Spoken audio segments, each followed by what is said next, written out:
Welcome to NFL Rundown. What the hell is a rundown?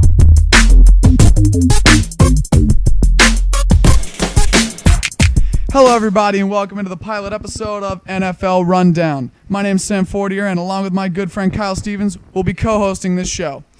We promise we'll cover the whole NFL and not just Jets camp and Tebow. So, to start right off, we're going to go around the NFL, pick our divisions, and first let's start with something close to home. Kyle, what do you think about the AFC East this year? Well, no surprise to those who are listening who know us. We are Patriots fans, and we will, I assume, Sam, we are both going with the New England Patriots here. I think we both agree that the Dolphins are just in the building process, and as are the Bills, but they are probably a step behind, and the Jets, we'll try not to talk about the Jets too much. But Brady is Brady, and even without the offensive weapons he had last year, I think the defense is building. And, I don't think any team's going to even come within 2 or 3 games of them. I couldn't agree more. I think the Patriots have a favorable schedule just because they get to play, Miami, New York, and Buffalo twice every year. Brady is still Brady, like you said, and the defense is getting better. Dante Hightower, he's building as well. And the defense, they have bright stars in the preseason. Logan Ryan at corner and Jamie Collins at linebacker. They've brought a lot to the table. And in the end, I believe it's a bit of antithesis. No other team is going to step up and win it, so how can it not be the Pats? Yeah, I think preseason can be a little misleading, but when Tom Brady goes 11 for 12 with 109 yards and a touchdown, that's pretty fun to watch, and it's pretty hard to do, especially. And it was against the starting defense. That's too true. Now moving on to the AFC North, Kyle, where do you have? What do you have in the AFC North? All right, I think we're going to disagree here, Sam. A lot of people are picking the Bengals to win the North this year. I'm going to stick with the Super Bowl champion Ravens. And I think that's, even though they lost the supreme leader of Ray Lewis, he was out from October to January last year, and they still won the division, even with the same record as the Bengals. But I think even with a big contract, I think Flacco is becoming a big pro, and Ray Rice is definitely in his prime right now. And I think they've added some on defense, definitely. And I don't know, I don't dislike the Bengals, but half of it for me is just it's not always exactly what you think it is. And the Ravens have proven that they can beat tough teams. What division are we talking about again? The AFC North. Oh, who is that? Oh, who day? The Cincinnati Bengals are going to come through and win this division. Yeah, that's not a stolen catchphrase at all. I don't think it's going to be close. Flacco, first off, he got that big contract. He owes half of that to Jacoby Jones, and I'd say they rode Ray Lewis through the entire postseason. They got that huge jump. Okay, that's the postseason. We're talking about the regular season here, Sam. I understand that, but I think without Lewis, they don't have that spiritual, that emotional vibe. I'm gonna say Jay Gruden, since he's offensive coordinator, in a tight end built AFC, which it is now, he has 6'6" Notre Dame product Tyler Eifert. He pushes linebackers and corners, and he has that Giovanni Bernard, Jarvis Green Ellis tandem. I think that is an absolutely lethal combination. Of course, they have AJ Green. Last year he almost had 100 catches, 1,400 yards, and they have a ginger. They have the TCU product, Andy Dalton. They were both drafted in 2011, and I think that this is the year, that third year, they got over the sophomore hump. This is their year. This is their year to come out and show up. I don't know if I trust any coaches more than I trust the Harbaughs. And a lot of what you said already, they had that last year too. There were only 2 sophomores that you're talking about. I think Green Ellis is getting old, and I don't think he's going to produce as much as everybody think they will. They only added Harrison on defense, and he's 34 or 35. They still have a great defense, but they haven't beaten tough teams the way the Ravens have. The Ravens beat the Patriots. The Ravens beat the I'm wrong about that. But you mean when the Ravens got blown out 41-14 in early December? They were awful. They were horrendous. Okay, they were completely terrible up until the postseason. And then the postseason came around. Ray Lewis was like, I guess this is my last time around, guys. And, Okay, again, postseason. But we'll have to agree to disagree here. Yeah, Sam. exactly. You're talking about postseason. Regular season, the Ravens were awful. They were terrible. Okay, so you don't expect a bounce back at all from a Super Bowl champion poised team? I think the expectations are too high. Flacco is Too high. Everybody's picking the Bengals. We'll move on. We'll have to agree to disagree, and we'll have to go to the AFC South. All right, here I have Houston. I think this is the year they finally win in Indianapolis, as you know that they have never won there before. Even though some of the everybody's forgetting about a man named Brian Cushing who is coming back this year, and they got Ed Reed. So I think that defense steps up. The defense that was exploited by Tom Brady last year twice. I think they've patched the holes there and got the people that they needed back. And I'll say this a lot: Arian Foster is Arian Foster. I couldn't agree more with Arian Foster's Arian Foster. He's arguably he definitely is the second best running back in the league. And just like you said, adding Ed Reed and adding Brian Cushing. The thing about the Houston Texans is last year, before they played the Patriots, everyone was gushing over Matt Schaub this, Matt Schaub that. He might not be that elite passer that Tom Brady is, but he helps Houston control the clock. Yeah. Houston controlled the clock last year for 35 out of 60 minutes. That might not seem like a lot, but to possess the ball that much when you have a bell cow running back like Arian Foster and you have someone who can get it to his wideouts like Matt Schaub, he gets it to Andre Johnson. This year they added DeAndre Hawkins. They have what it takes to have sustainable success. They have the ground game, and they have through the air weapons. If one of them's not working that week, then they go to somebody else. And Schaub will just mature with time, and I just think that they have the best chance they'll be on that even keel. They won't get too hot too early, but they're just going to ride that even keel all the way. Yeah, and I think they'll get AFC a push South from League. the fact that they all realize that Ed Reed and Andre Johnson are both getting up there in age, and as veteran leaders, they will. Not as much as Ray Lewis did last year for the Ravens, but they will give a similar push that will help their teams realize that they need to get it done now. I couldn't agree with that more. All right, so let's move on to the fourth and final division in the AFC, the AFC West. And Kyle, what are your thoughts on the AFC West? I don't know if anybody would ever disagree with me here, but the Broncos are winning the West. Even without Von Miller, I'd say that the Broncos are going to have the second best offense this year. They got running back help, and obviously Wes Welker. Wes Welker. But they play in a weak division, so. Well, yeah, that is very true. But also, I don't think anybody right now, at this point, ESPN, Sports Illustrated, all the major media outlets for sports, it would be contradictory to pick anybody but the Broncos coming out of the AFC, much less the AFC West. I think the loss of Von Miller in the first half of the season is right. Is gonna. But okay, imagine this: the Broncos they lost offense, Doomerville to the Ravens. Another Ravens point for me. That's true. But I mean, listen to this possible formation: the shotgun doubles wing, which was designed for Welker in New England, right? So you'll have you'll have three wideouts, you'll have one split out, and you'll have two in bunches, one in the slot. You'll have a tight end, you'll have a running back. You'll have Peyton Manning drop back and shotgun. You'll have Monty Ball, man out of Wisconsin, staying next to him. I think people are a little too high. But you'll I'll let you keep going. Demaryius Thomas in the slot. You'll have the slot man. He revolutionized the slot position in Wes Welker, and then you'll have Eric Decker who can catch balls. He is very, very effective. That offense. Okay, what are you gonna do? You're gonna send three. You put three men in the box. You put a bunch of D-backs out there. You know, you're gonna hand it off to Monty Ball. He's gonna run a draw up the middle. You try to stuff the box. They're gonna throw it outside to one of their three capable receivers. This offense will not be stopped, and they're unbelievably talented. Yeah, I'm not as high as on them as you are.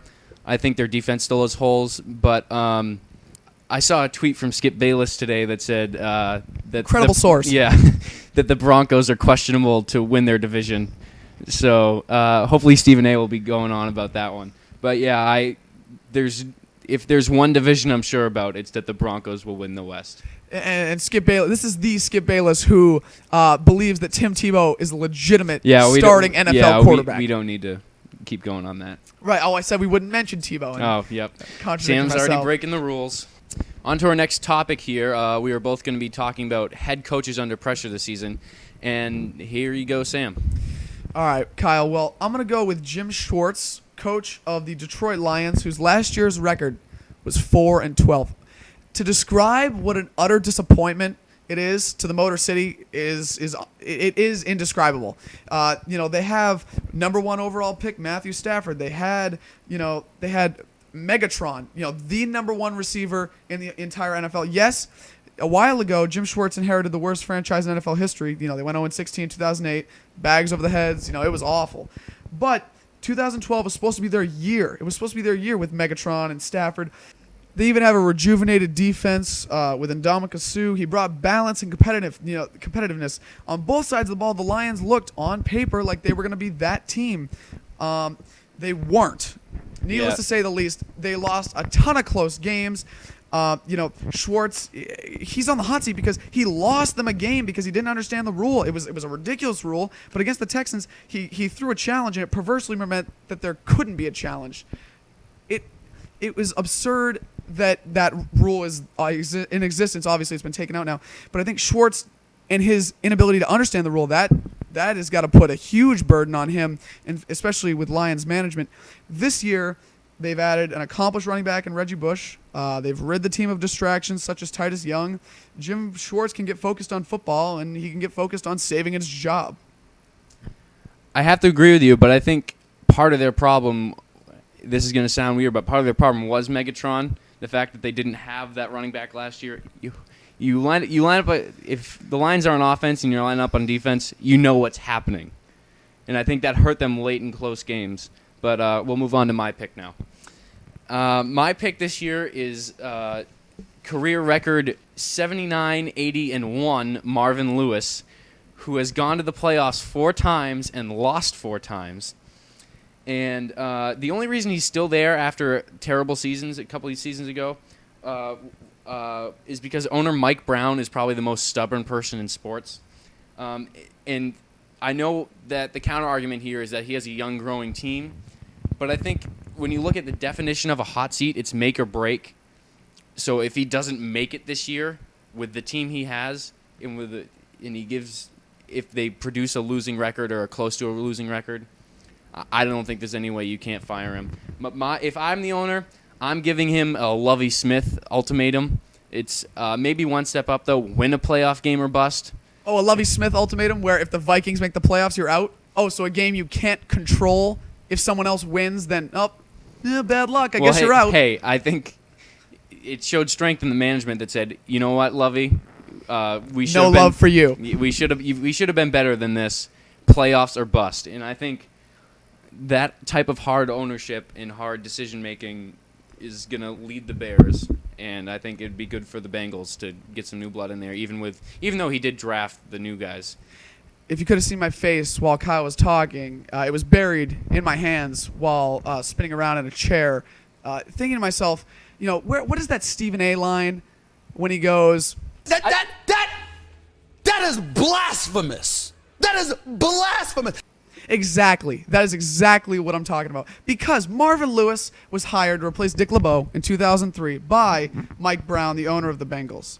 The owner of the Bengals is, to put it nicely, he likes to control what's going on. He won't cede football operations to the GM, right? Correct. Okay. So, Marvin Lewis took over after an 8-8 season, and he eventually built up a core that involved, quarterback Carson Palmer, running back Rudy Johnson, and receivers Chad Ochocinco, Jailbird Johnson. Can I interrupt here for a second, Sam? No, you can't. Oh. And TJ Husmanzada. In Who's your 2005, mama? he won the AFC North at 11-5. Now, in that playoff game that they would eventually go on to lose in Pittsburgh, 31-17, not in Pittsburgh, but they lost 31-17 in Cincinnati. On the first play of the game, Carson Palmer drops back and tears his ACL. Do you expect the backup quarterback who hasn't played all season long to come in and say, okay, Carson's gone, let's do this. I'm leading you past the Pittsburgh Steelers, who was still a viable competitive team at that point. the nucleus that Marvin Lewis built was gone. It was gone, and he cannot control that. So, of course, Carson Palmer is never the same when he comes back, and you're going to blame Marvin Lewis for Carson Palmer wanting to get out of Cincy? You're going to blame Marvin Lewis for the inability to get surrounding talent because Mike Brown is such a micromanaging control freak? No, you can't blame Marvin Lewis because Mike Brown even said you need a bell cow QB to win. And after he had Carson Palmer, he had no one. He had absolutely no one. He won 2009 Coach of the Year trying to manage with Carson Palmer on the, he's out on the field. I don't want to be here. I don't want to be here. He managed to win with that. Okay. You're saying your argument is that the backup QB screwed Marvin Lewis over, correct? No, it's the nucleus that he built and the No, fact that I'm it saying wasn't in that there. playoffs. Okay, let me start over. How do you judge a quarterback's legacy? A quarterback's legacy by how well he does in the postseason. Yes. And you're going to count Okay, freak let- injuries let like me that. get- You're going to let freak injuries like that define it. Okay. So 2 years ago in the playoffs, the Bengals lost to a team called the Texans with T.J. Yates as the quarterback. And that was the backup. So your crazy good Marvin Lewis lost to a team with a backup quarterback. Now, I'm not saying Kubiak's a god for having won that game or that T.J. Yates was any better than – that T.J. Yates was probably better than whoever the Bengals backup quarterback was. But I am of the opinion that playoff wins creates legacy, and Marvin Lewis has none of that. He's 0-4 in the playoffs, like I said, in 79, 80, and 1. And I just – it's the definition of a hot seat is that you make it or break it. So if he makes it, wins the playoff game, then yeah, let him keep the job. But if he breaks it, I don't see any excuses to keep him on in a league that's what have you done for me lately? Can I ask you a question, Kyle? Yeah, I guess. So, you get to pick, let's just say you're in a draft where you get to pick any player in the history of the NFL. Obviously, you're going to pick a quarterback first, but you go down through the rounds. You're missing a running back spot. Barry Sanders is taken. Adrian Peterson is taken. Who are you going to pick? Arian Foster or Rudy Johnson? Okay, T.J. Yates threw for 300 yards and 2 touchdowns in that game that they beat the Bengals. It was a T.J. Yates game. Who was he throwing to? Okay, he was throwing to Andre Johnson. Okay. Who would you rather have in his prime, Andre Johnson or Chad Ochocinco? It was Chad Johnson at that time, and I believe they had Who's Your Mama too. So it wasn't a terrible offense that you're talking about here, Sam. As you pointed out, they won the division. Okay, I guess we'll just have to agree to not agree. Yeah, we're not. We'll move on. All right. Next, we're going to talk about the predictions for the NFC, and I'll hand it over to Sam right here. What division would you like to do, Kyle? Let's start with the NFC East. Okay, the NFC East. I'm going to go with a pick that is not very popular at the time. I am going to say the one and only Washington Redskins. Washington Redskins. RG3 is coming back from an ACL tear. Yes, but about a week earlier, a year ago, somebody else tore their ACL, and I'm going to go with Adrian Peterson. And look what he did, slashing with the runs. I think RG3 comes back a year smarter. He comes back, he'll get out of bounds. He won't take those hits. He still has Alfred Morris, and I believe Alfred Morris' season wasn't a fluke. And just because he was drafted in the 6th round doesn't mean anything. We have Brady, so it 6th round means nothing. Draft position means nothing. But Casey Joyner, he's an NFL expert. He's an NFL analyst. He wrote in ESPN that Robert Griffin III makes poor decisions on 1.2% of his passes. Just to give you a little baseline, Tom Brady makes poor decisions on 0.9% of his passes, which is league best. Aaron Rodgers and Drew Brees each sit at 1.5%. Robert Griffin III was making better decisions in the passing game as a rookie than Brees and Rodgers were as veterans. Now, and we all know that the NFL right now is a quarterback league. If you have a good quarterback, you can ride him all the way to the postseason. I'm going to say it's the Washington Redskins. And forget about the offensive side of the ball. Their defensive side of the ball, with Brian Arakpo, they have a strong front seven. I think they are built to win the NFC East. I don't necessarily trust their secondary, as you could see last year when Russell Wilson played them. But I'm also going to pick the Washington Redskins, but just because of the fact that that division is just so stupid crazy. It's just you can't pick the Cowboys. The Giants should be good every year, but they're not. And the Eagles, I think they're going to be good and not as far off in the future as everybody thinks. But this is, as you could see in the preseason so far, this isn't, even with Vic back and healthy, their defense can be exploited pretty easily. But I think the parts I disagree with you about Washington is RG3's decision-making had a lot more to do with running last year. But as you... I think he's more... I don't know if he's going to be able to run out of bounds and take directions like that from Shanahan. As you saw about a week ago in his interview, he said he didn't agree with what Shanahan was doing. Now, naturally, as a football player, you want to get back on the field. But I think RG3 has some, let's say, might be stretching, but some Bo Jackson in him where he's going to take the hit. Now, to contradict that last point, I don't think to say he's the freak of nature that Adrian Peterson is to come back that strong off the tear. I'm not sure. But I think I agree. I don't trust him on the sideline stepping out of bounds, but I think he will be able to stay healthy. It's just a kind of a gut feeling. I think he will be able to lead the team, and I think sophomore quarterbacks are things to look out for. I agree definitely with that sophomore quarterback statement, but I think RG3, he presents so much intangible. He has the intangibles. I completely agree. Okay. So let's move on, shall we? All right. Now we are going to do the the NFC South.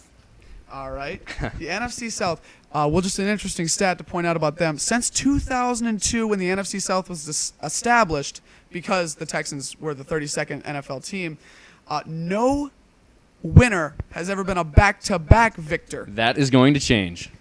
I could not agree more, as the Atlanta Falcons come out and they just trounce that division. Carolina, New Orleans, Tampa Bay move over. Atlanta is coming through. I think the upgrade at running back with Steven Jackson is huge. You don't have Michael Turner in there anymore. Michael Turner was slow last season. Just to give you guys, the listeners, an example of how slow Michael Turner is, or I should say how big he is and how unable to run it is.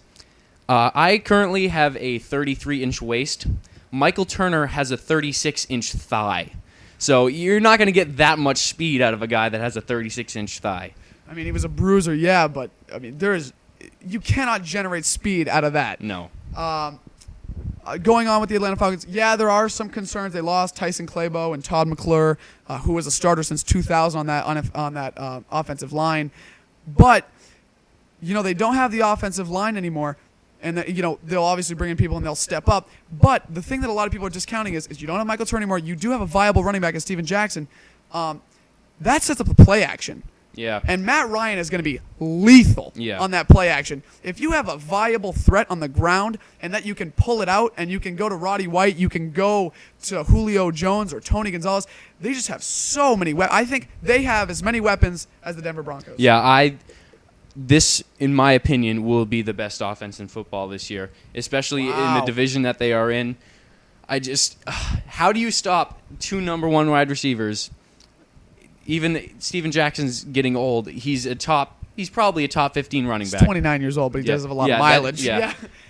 And you have Tony Gonzalez, who is the best tight end ever so far. You still got Asante Samuel. That defense proved last year that they could step up. This team, I think, is going to win the Super Bowl. But wow, big predictions out of Kyle Stevens earlier in the season. Yep. And to add on to that defensive point, they added cornerbacks Desmond Trufant and Robert Alford. And they picked up Osi Umenyiora, who is a beast at defensive end. I don't know how you stop this team. I could not agree more. I think they're definitely going to make a run to East Rutherford early in February. Oh, I can't wait for that. I think, getting a little off topic here, I love the cold Super Bowl idea. I just think it adds another element, and it's a great idea. Well, football is a tough game, and I think that making it pretty by putting it in Miami and New Orleans every year, I just think it adds a level of boredom. Not boredom, but that adding an element of weather to me makes the Super Bowl. It shows that teams can win. Which teams can win? To toss out a contradicting point, not necessarily that I believe this, but in 2010, when the Arizona Cardinals were making that run up to the Super Bowl, they had Kurt Warner, they had Fitzgerald, they were doing great.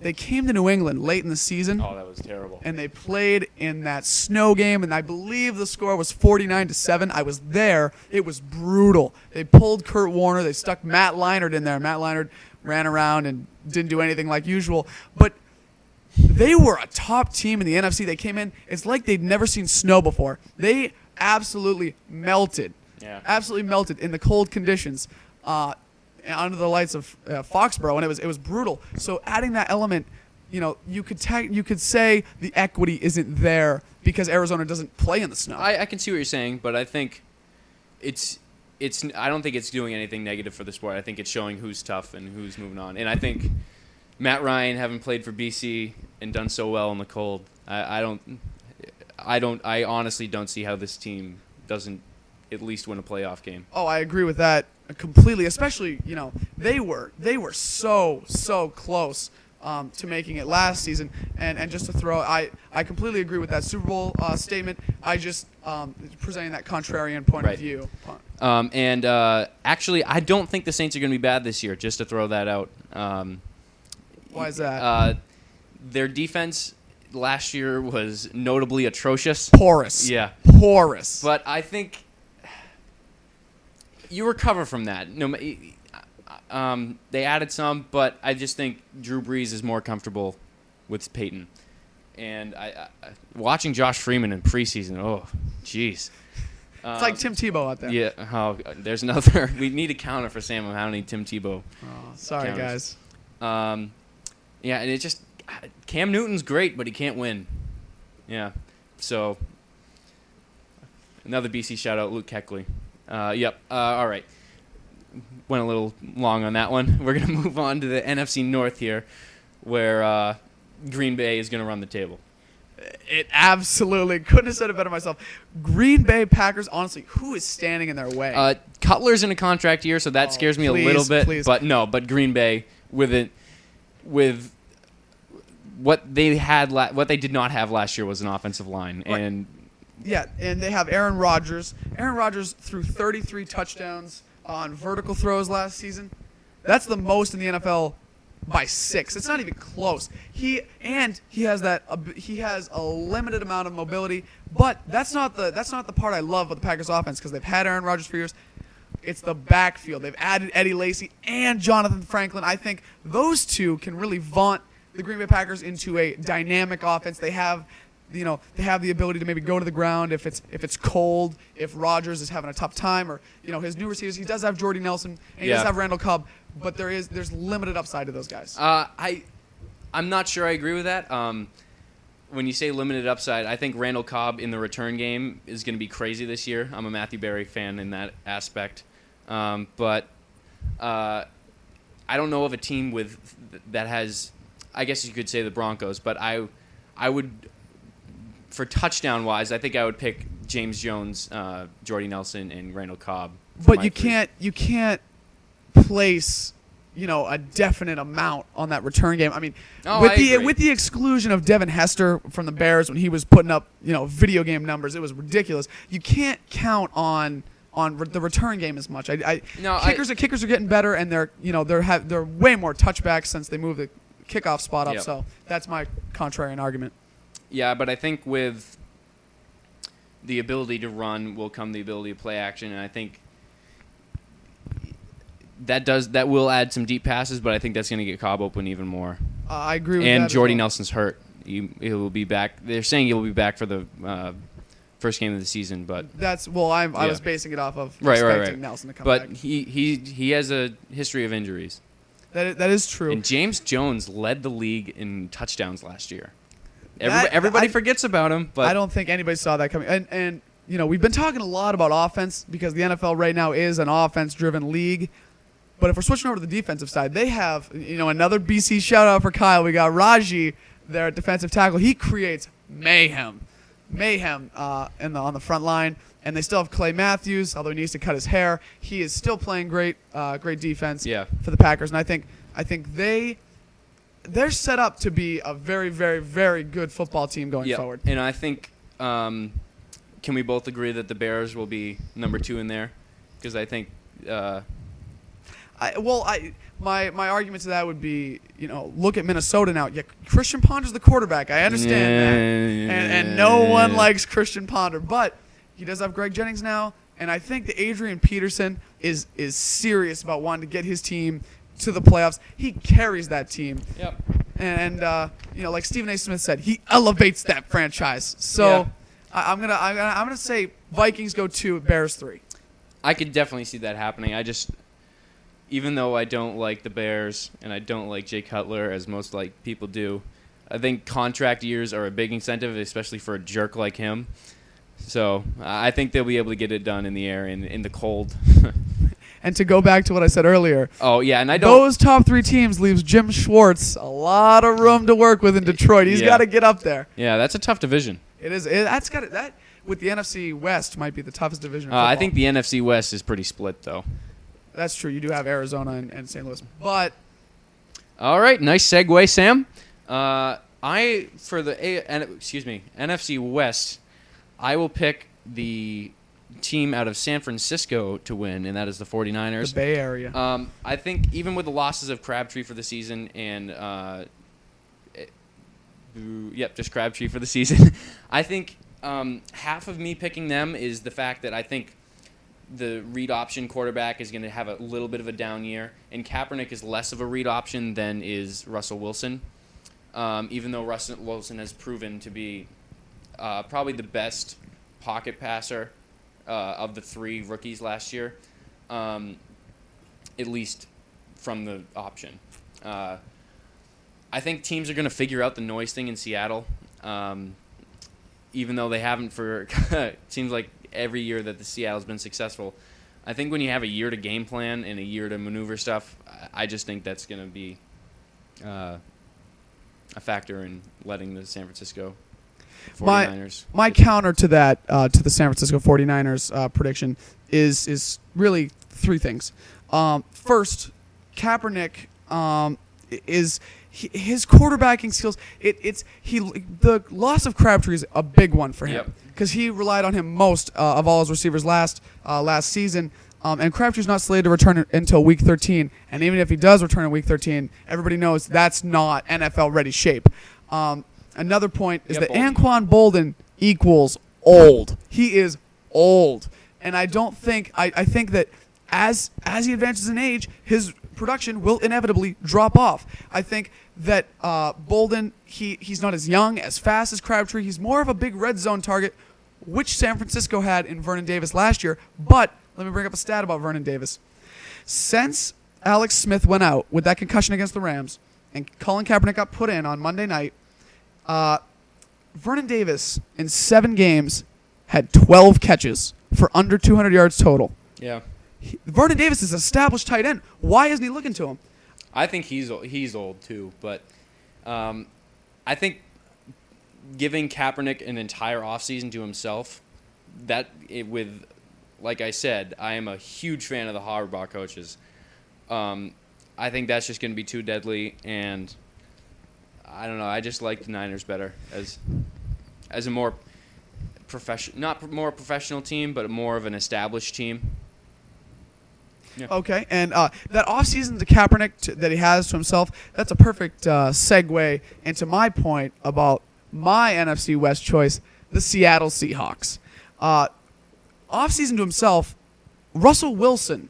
Yeah, I fought for a job. He beat out established veteran, Tavares Jackson, who had started games in Minnesota, and he also beat out Matt Flynn, and they gave him a huge contract, an absolutely giant contract. And then they thought Wilson was good enough to come in and he would start on that team. I think that shows so much faith in his leadership, and he showed it back in college when Russell Wilson transferred from NC State to Wisconsin. He faxed a letter to the head coach of Wisconsin, Brett Bielema, and he said, "Here are my goals." And he listed off about 7 of them. One of them was winning their conference. and he accomplished every single one of those goals. I think his leadership is unbelievable. Obviously, it hurts that Percy Harvin, their main weapon they traded for, got hurt. It obviously hurts for they that. didn't have him last year though, and they still did pretty well. Exactly. That was my point. And Sidney Rice and Golden Tate, they are not dominant receivers, but they are very, very good receivers. And I feel like the 49ers and the Seahawks are really 1 and 1A. There is no 1 and 2 team. They're both very, very good. You can pick either one of them. But you have to stick with the Seahawks because I'm going to say Kaepernick and Wilson are very good. They're both very good. They're both on almost equal levels at quarterback. And obviously Russell Wilson's 64% at quarterback last season completion percentage was top 5 in the NFL. It was terrific. But I'm going to say Marshawn Lynch is better than Frank Gore and Kendall Hunter or Frank Gore and any other speedy back you have on that 49ers team.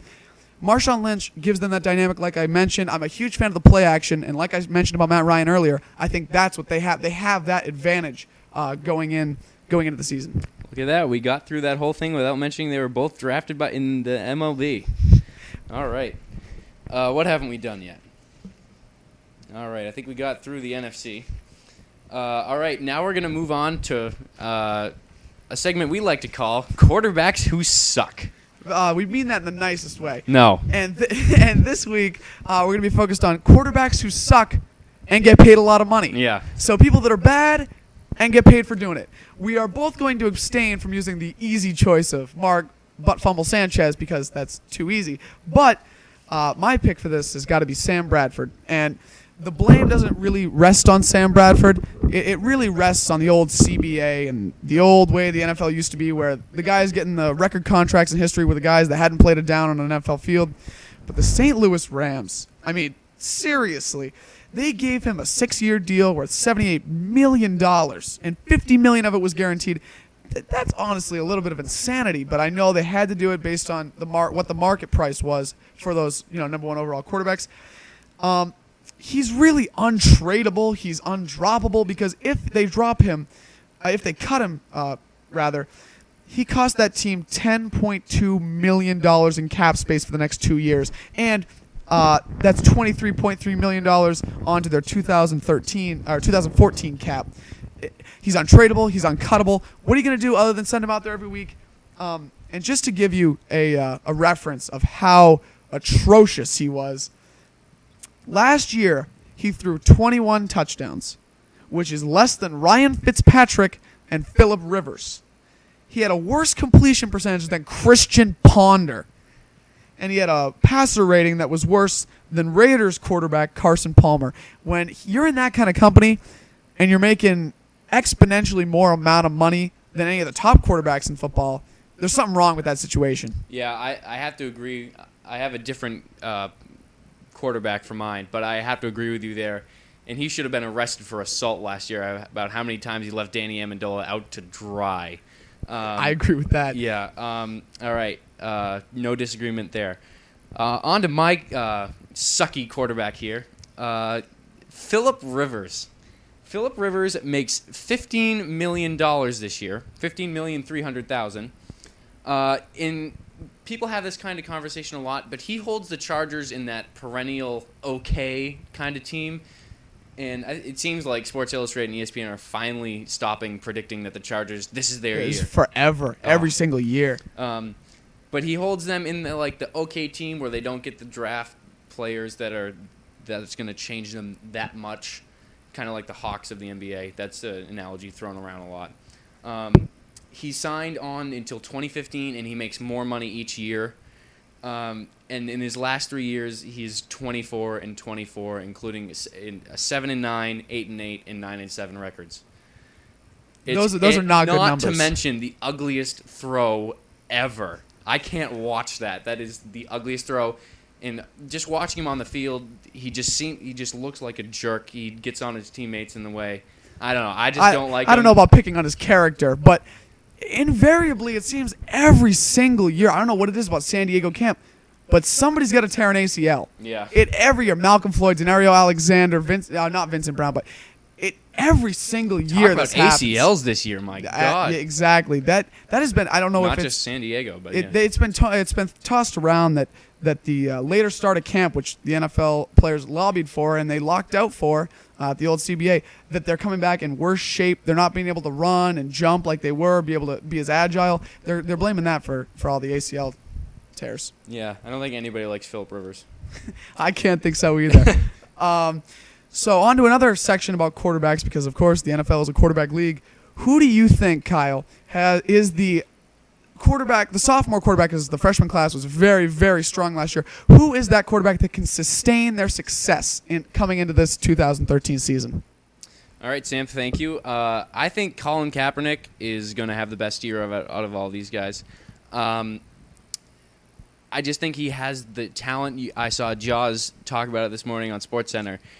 I don't necessarily agree with this exaggeration, dear Lord. but Ron Jaws, Jaworski. Yeah, he was quoted, or not quoted. He was on SportsCenter this morning, saying that Colin Kaepernick he thinks could be the best quarterback ever, and it's his size, his arm, his accuracy, his running ability. It's if you built a quarterback for today's football, you would build Colin Kaepernick, and that's true, but. Much like our disagreement about the NFC West, I am going to go with the Seattle Seahawks quarterback in Russell Wilson. Can I just add one more thing here for Absolutely. Colin Kaepernick?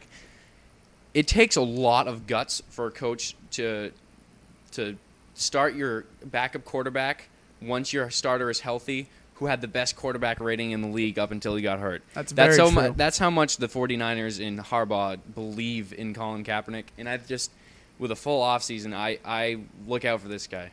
That's very true, but I'm still going to go with Russell Wilson. He completed 64% of his passes, like I said last segment. That was top 5 in the NFL. He was the Rookie of the Year, the NFL's Rookie of the Year. And like I said earlier, he beat Tavares Jackson and Matt Flynn out. He broke the rookie record for passing rating with 100, and he tied the rookie record with 26 touchdown passes. With Marshawn Lynch, he's not that one-and-done quarterback that, every team is going to go into the film room in the offseason. They're going to figure him out. They're going to say, okay, what does he look like, when he drops back? What misdirections does he run? I think that the play action with Marshawn Lynch, and Marshawn Lynch is incredible. He is a very, very potent running back, and he can provide production like that. But I'm just going to go with Russell Wilson because he has fought his entire life. Put my team on my back. Exactly. It's always been said that he's too little. He has that little man. He has that Dustin Pedroia analogy to baseball complex. He is never satisfied with his production. He's He's always fought for everything he's gotten. He transferred from NC State to Wisconsin. He has guts. He's not willing to set back. He's not willing to take anything. He is proactive. The new ESPN article out. His team is doing yoga right now because him and Pete Carroll think that that's the best way. Pete Carroll is a character. He absolutely is. But he's always willing to open up to new things. He's willing for new game plans. He is a revolutionary quarterback, and I believe that he is going to he's going to be the most sustainable success quarterback going to his sophomore season. All right. Well, all right. On to a weekly segment we're going to introduce. This one is going to be called Sad Stat of the Week.